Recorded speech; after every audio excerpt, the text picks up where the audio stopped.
This is a practice exercise video solution. For this practice, we'll get started with a new untitled document and navigate to our sheet metal tools and begin by creating a new sketch. We're going to create the sketch on the XY plane, and we'll start with a center point rectangle.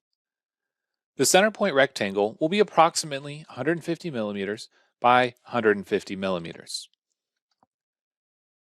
Once we have this, we'll finish the sketch and we'll begin by creating a sheet metal flange. When we select the profile, it'll default to grabbing the steel millimeters sheet metal rule. We'll say OK, creating a new component, and select OK. Now we have a sheet metal component. Let's go ahead and activate it and begin adding something to the design. From here, we're going to select flange again, but this time we're going to select one of the edges and begin pulling it up. We want to go a distance of 50 millimeters, but we don't want to go all the way to the corner.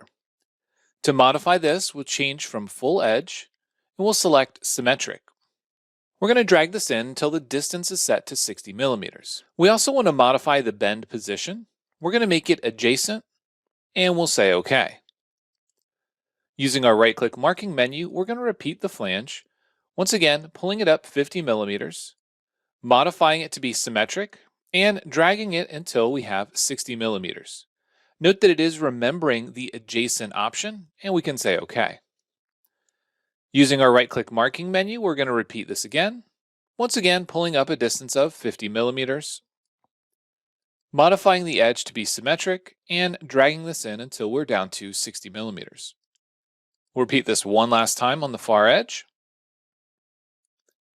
Once again, changing to symmetric, and grabbing one of the arrowheads, making sure we go down to 60 millimeters. At this point, we have a bent sheet metal part. Let's navigate back to a home view. We'll go to Create and select Create Flat Pattern. Select the large square face and say OK. This gives us a flat pattern of the sheet metal design. This can be exported as a DXF or sent to a detailed drawing. From here, let's finish the flat pattern. And let's make sure that we do save our design, and we'll simply call it sheet metal practice.